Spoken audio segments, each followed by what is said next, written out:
आइए आज हम बात करते हैं क्रिप्टो करेंसी के बारे में। देखिए, क्रिप्टो करेंसी के बारे में आपके सिलेबस में आरएस मुख्य परीक्षा का जो पेपर सेकंड है उसके यूनिट सेकंड में आप देखोगे तो वहाँ पे क्रिप्टो करेंसी के बारे में मेंशन किया गया है। तो आइए सबसे पहले जानते हैं कि ये क्रिप्टो करेंसी क्या है और हाल ही में ये मुद्दा क्यों बना हुआ है। तो सबसे पहले बात करते हैं कि करेंसी क्या होती है।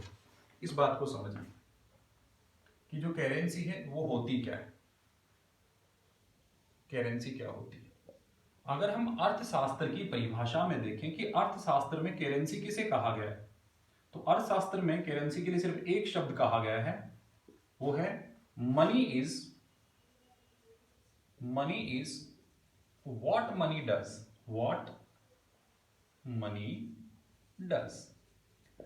तो अगर आप करेंसी की परिभाषा देखोगे अर्थशास्त्र के अनुसार तो वहां लिखा है कि money is what money does. इसका मतलब क्या हुआ कि देखिए, हमें दो चीजों की आवश्यकता होती है, एक वस्तु, दूसरी हम क्या कहें, सेवा। यही तो क्या है, हमारी आर्थिक क्रिया है, वस्तु और सेवा। तो वस्तु और सेवा के बदले जो एसेट्स हमें मिलते हैं, जो एसेट्स हमें मिलते हैं वही एक तरह से क्या है, मुद्रा है। तो आपको ये तो समझ में आया कि करेंसी क्या होती है। तो आपका जवाब होगा कि वस्तु और सेवाओं के बदले जो एसेट्स हमें मिलते हैं, जिनकी वैल्यू होती है, उसी को हम क्या कहते हैं, उसी को हम करेंसी कहते हैं। अब सवाल ये आता है कि जो क्रिप्टो करेंसी है ये एक तरह की डिजिटल करेंसी है। तो देखो, करेंसी को दो तरह समझे, एक हमारी फिजिकल करेंसी और एक हमारी वर्चुअल करेंसी, जिसको हम बोलते हैं डिजिटल करेंसी। फिजिकल करेंसी कौन सी होती है, तो देखो जैसे आपके पास नोट है, जैसे आप कहेंगे 100 का नोट है, 2000 का नोट है, 50 रुपए का नोट है, वो फिजिकली आप उनको टच कर सकते हो, तो वो फिजिकल करेंसी है। बात समझ में आई कि नहीं। लेकिन डिजिटल करेंसी क्या होती है, तो देखो डिजिटल करेंसी एक वर्चुअल करेंसी होती है जिसको आप टच नहीं कर सकते, छू नहीं सकते, एक हार्डवेयर के तौर पे आपके पास नहीं है। बात समझ में आई कि नहीं। अच्छा, तो डिजिटल करेंसी क्या है, तो आप समझेंगे कि देखो ये जो क्रिप्टो करेंसी है वो एक तरह की डिजिटल करेंसी है। और डिजिटल करेंसी के लिए आप एक बात समझिए कि ये वर्चुअल होती है, ये कंप्यूटराइज करेंसी होती है। क्लियर है पॉइंट, जिसको आप टच नहीं कर सकते, मतलब फिजिकली उसको प्राप्त नहीं कर सकते। तो अब बात आती है कि साहब आपने कह दिया डिजिटल करेंसी, तो मुझे बताओ डिजिटल करेंसी क्या वैसा ही है जैसे डिजिटल ट्रांजैक्शन। मैंने कहा नहीं, डिजिटल ट्रांजैक्शन क्या है पहले उसको ध्यान दो। देखिए, डिजिटल ट्रांजैक्शन की अगर हम बात करें, डिजिटल ट्रांजैक्शन तो ये एक प्रोसेस है केवल। जैसे अगर आपने क्या किया, मान लीजिए आपके पास फोन पे है, फोन पे से आपने अपने वाले जैसे मोबाइल ए है, यहां से आपने 1000 रुपए बी को क्या किया, ट्रांजैक्शन किया। अब ये बी क्या करेगा, कहीं पर भी जाएगा, ये एक एटीएम है और इस एटीएम से अपना एटीएम कार्ड लगाएगा और 1000 रुपए ले लेगा, तो वो फिजिकल करेंसी के तौर पे इसको प्राप्त कर लेगा। तो डिजिटल ट्रांजैक्शन को कभी भी आप डिजिटल करेंसी ना समझे, पहली बात तो ये क्लियर करनी है। जबकि डिजिटल करेंसी क्या होती है, तो याद रखना डिजिटल करेंसी है वो वर्चुअल करेंसी होती है, वो कंप्यूटराइज करेंसी होती है। और इसी के तौर पे हम समझे कि क्रिप्टो करेंसी जो एक नया शब्द आया है और मार्केट में बहुत ज्यादा प्रचलित है, तो उसको जाने कि क्रिप्टो करेंसी क्या होती है।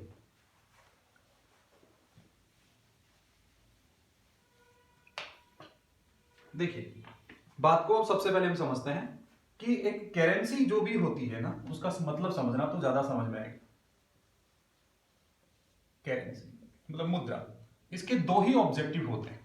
पहला ऑब्जेक्टिव अगर आप देखोगे तो medium of exchange, medium of exchange, विनिमय का माध्यम होती पहली बात। और दूसरी बात होती है वैल्यू ऑफ एसेट्स, जो एसेट्स रखे होते हैं उनकी वैल्यू होती है। जैसे मान लीजिए अभी हम बात करें कि 100 रुपए है, आरबीआई ने 100 रुपए बनाए हैं, तो किस लिए बनाए हैं कि साहब 100 रुपए आप दोगे और उसके बदले में कोई वस्तु या सेवा ले लोगे, तो मीडियम ऑफ एक्सचेंज है, विनिमय का माध्यम है। दूसरी बात वैल्यू ऑफ एसेट्स, इसका मतलब यह है कि ये जब 100 रुपए आरबीआई ने बनाए, आरबीआई ने ये 100 रुपए बनाए, तो कुछ एसेट्स के तौर पे यहां पे गोल्ड वगैरह कुछ अपने पास रखा कि मैं 100 रुपए अगर मार्केट में दे रहा हूं तो इस 100 रुपए की वैल्यू क्या है, इसके तौर पे मैंने कुछ गोल्ड वगैरह या कुछ अन्य वस्तुएं एसेट्स के तौर पे रखी है। तो याद रखना करेंसी है, लीगल करेंसी तब होती है जब वो मीडियम ऑफ एक्सचेंज और वैल्यू ऑफ एसेट्स के तौर पे इस्तेमाल की जाती है, तो वो लीगल करेंसी है। ये बात आपको समझ में, छोटे छोटे बिंदु आप समझना तो आपको ज्यादा बातें समझ में आएंगी। तो करेंसी के लिए दो चीजें जरूरी है, मीडियम ऑफ एक्सचेंज और वैल्यू ऑफ एसेट्स है। एग्जाम्पल के तौर पे 100 रुपए अगर आरबीआई ने बनाए हैं तो आरबीआई क्या करती है, उस 100 रुपए की एवज के अंदर उस 100 रुपए का मूल्यांकन करने के लिए 100 रुपए के एसेट्स है वो अपने पास रखती है कि भाई ये 100 रुपए अगर मैं मार्केट में दे रहा हूं तो 100 रुपए की वैल्यू मेरे पास एज ए सिक्योरिटी के तौर पे गोल्ड रखा हुआ है। बात समझ में आई कि नहीं? ठीक है, अब बात करते हैं कि साहब तो फिर क्रिप्टो करेंसी क्या वाला है, ये क्या है, इसके बारे में हम बात करते हैं। तो देखिए थोड़ा सा, क्रिप्टो जो शब्द है ना वो कूट से शब्द है, कोडिंग से लिया गया है, याद रखना।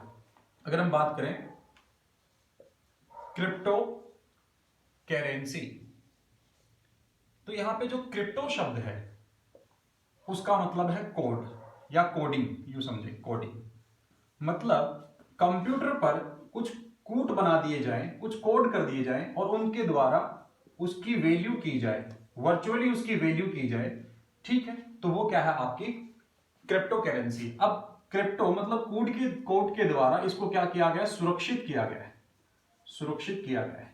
तो अगर आपसे पूछा जाए कि क्रिप्टो करेंसी क्या है तो आप सबसे पहली बात तो ये बोलोगे कि ये फिजिकल करेंसी नहीं है, फिजिकल नहीं है। ये कैसी है, तो आप कहेंगे कंप्यूटर करेंसी, कंप्यूटर करेंसी है, यूं कहें डिजिटल करेंसी है, या यूं कहें कि ये वर्चुअल करेंसी है। कैसी करेंसी है, वर्चुअल करेंसी है। तो कहेंगे कि फिजिकल करेंसी न होकर ये कंप्यूटर करेंसी है या डिजिटल करेंसी है या वर्चुअल करेंसी है, जिसको हम हार्डवेयर के तौर पे टच नहीं कर सकते, उसको ले नहीं सकते, ये कंप्यूटर ही है।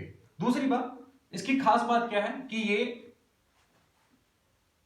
कोडिंग के माध्यम से सुरक्षित रखी गई है, सुरक्षित की जाती है। कुछ कूट रखे जाते हैं, कुछ कोडिंग की जाती है, उसके तहत इसकी वैल्यू को सुरक्षित किया जाता है और उस प्रोसेस को क्या बोलते हैं, क्रिप्टोग्राफी। क्या बोलते हैं जी, क्रिप्टोग्राफी। तो क्रिप्टोग्राफी के माध्यम से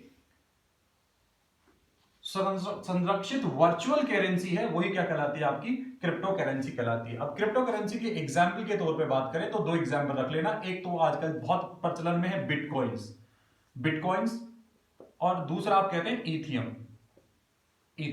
तो बिटकॉइंस और इथियम है, ये क्रिप्टो करेंसी के एग्जाम्पल हैं। तो आपने जाना क्रिप्टो करेंसी किसे कहते हैं, तो आप क्या कहोगे कि ये फिजिकल करेंसी ना होकर कंप्यूटर करेंसी, डिजिटल करेंसी या वर्चुअल करेंसी है, ठीक है, जिसको क्रिप्टोग्राफी के माध्यम से या यूं कहें कोडिंग के माध्यम से सुरक्षित रखा गया है, वो क्रिप्टो करेंसी के अंतर्गत आता है। और एग्जाम्पल के तौर पे बिटकॉइन और इथियम है, ये क्रिप्टो करेंसी के एग्जाम्पल्स के तौर पे इस्तेमाल किए जाते हैं या क्रिप्टो करेंसी है। तो बिटकॉइन और इथियम है वो क्रिप्टो करेंसी के एग्जाम्पल हैं, उदाहरण है।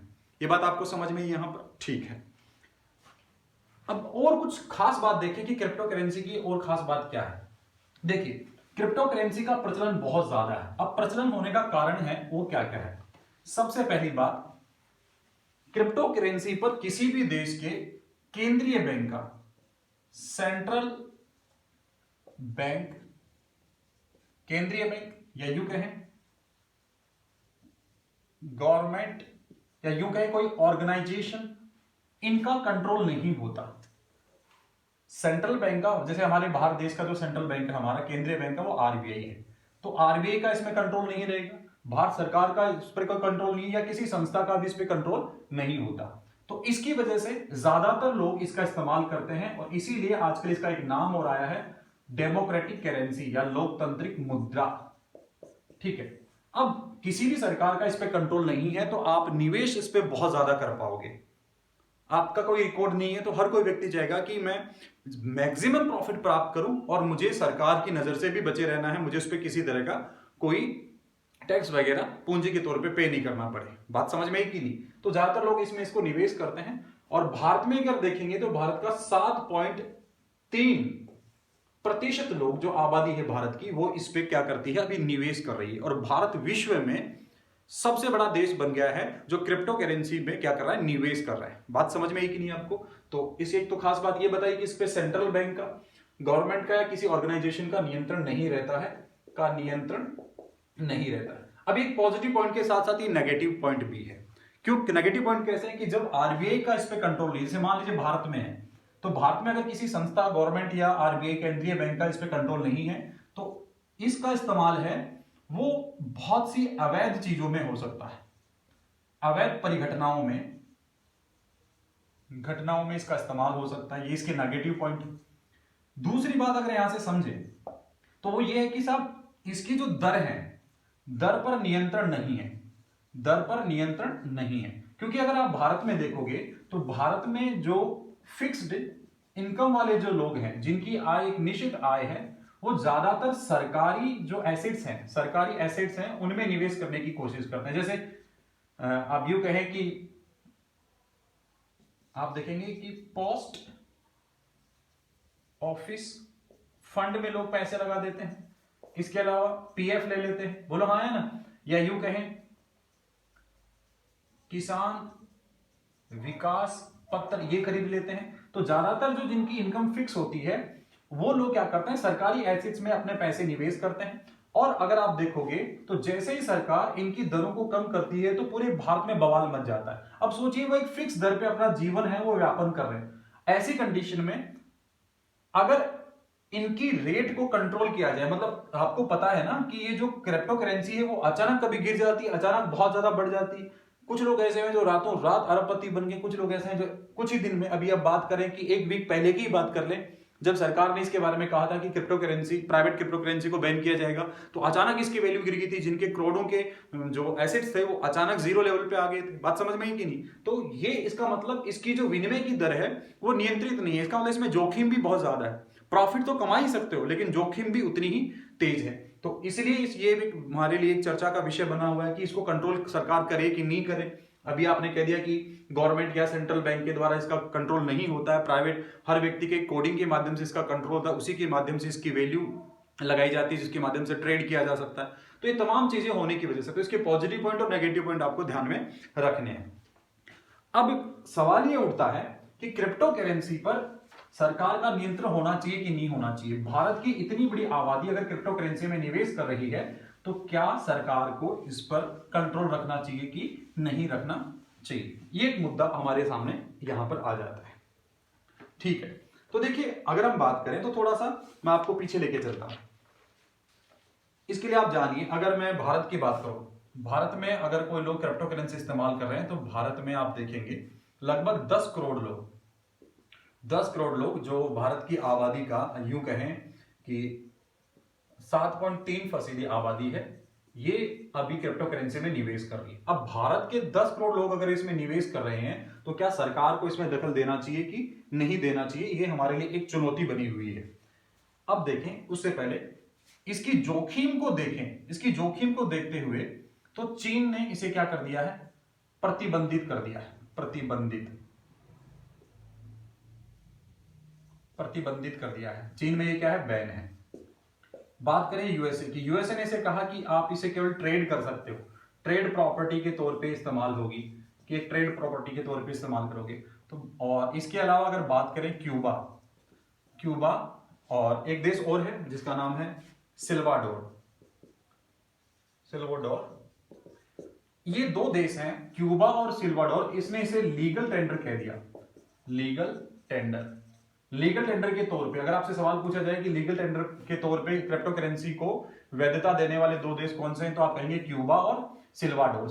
इन दो देशों ने क्रिप्टो करेंसी को लीगल टेंडर कहा। अब भारत का क्या स्टेटस है, इसके बारे में भारत है वो क्या कहता है, तो आइए पहले थोड़ा समझते हैं। देखिए, बात 2016 से शुरू होती है, याद रखना। 2016 के अंदर आरबीआई ने क्या किया, मार्च 2016 में आरबीआई ने कहा कि क्रिप्टो करेंसी से आप व्यापार नहीं कर सकते, व्यापार प्रतिबंध है, व्यापार पर बैन लगा दिया। याद रखना है 6 मार्च 2016 को आरबीआई ने क्रिप्टो करेंसी के माध्यम से व्यापार पर, ट्रेड पर प्रतिबंध लगा दिया था। सॉरी, ये 16 नहीं 18, याद रखना, माफी चाहता हूं। 6 मार्च 2018 को आरबीआई ने क्रिप्टो करेंसी के माध्यम से ट्रेड करने पर बैन लगा दिया। उसके बाद में सुप्रीम कोर्ट ने इसका संज्ञान लिया और सुप्रीम कोर्ट ने इसका संज्ञान लेते हुए 4 मार्च 2020 को कहा कि व्यापार प्रतिबंध को हटाओ, ये सुप्रीम कोर्ट ने कहा। जैसे सुप्रीम कोर्ट ने ये कहा कि व्यापार प्रतिबंध को हटाओ, तो अचानक जो क्रिप्टो करेंसी है इसके अंदर ट्रेड बढ़ गया था, इसकी एसेट्स हैं, इसकी वैल्यू है वो बहुत बढ़ गई थी। ठीक है, लेकिन आगे अगर हम देखें सुप्रीम कोर्ट के फैसले की बात करें तो यहां पे समझ में आया, प्रतिबंध को हटाओ और व्यापार में इजाजत, व्यापार में इजाजत, ये सुप्रीम कोर्ट ने 4 मार्च 2020 के अपने जो फैसले है उसमें कहा। अब भारत सरकार का क्या स्टेटस आने वाला है उसको हम थोड़ा देखते हैं। देखो, भारत की इतनी बड़ी आबादी इस क्रिप्टो करेंसी के अंदर निवेश कर रही है, तो भारत सरकार अपनी तरफ से एक बिल लाने की सोच रही है। और वो बिल कौन सा आने वाला है याद रखना, वो बिल है crypto currency and regulating of official digital currency bill 2021। मैं लिख देता हूं, भारत सरकार का जो बिल आने वाला है वो कौन सा है, तो आपका जवाब होगा crypto currency and digital crypto currency and official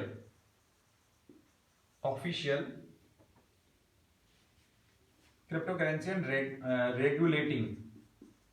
regulating of official digital currency bill 2021। इस बिल के माध्यम से दो चीजों की संभावना है, अभी तक ये बिल आया नहीं है। इस बिल के माध्यम से दो चीजें की जा सकती हैं, और वो कौन कौन सी हैं वो थोड़ा ध्यान दीजिए। उनमें एक है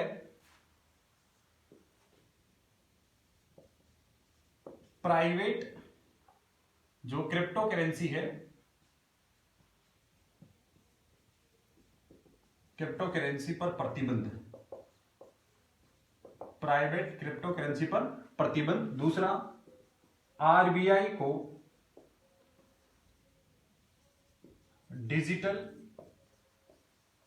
करेंसी जारी करने का अधिकार,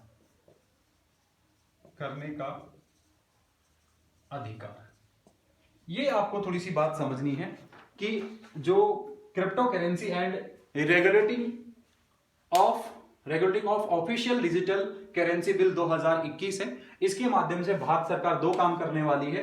एक तो प्राइवेट क्रिप्टो करेंसी, इस पर प्रतिबंध लगाने वाली है। दूसरा, आरबीआई को डिजिटल करेंसी जारी करने का अधिकार देने वाली है। तो ये एक क्रिप्टो करेंसी का एक छोटा सा आलेख जो हाल ही के न्यूज़पेपर में चर्चा का विषय बना हुआ था, और आरएस के जो मुख्य परीक्षा है उसका पेपर 2 की यूनिट 2 के अंदर ये मेंशन था कि क्रिप्टो करेंसी क्या है।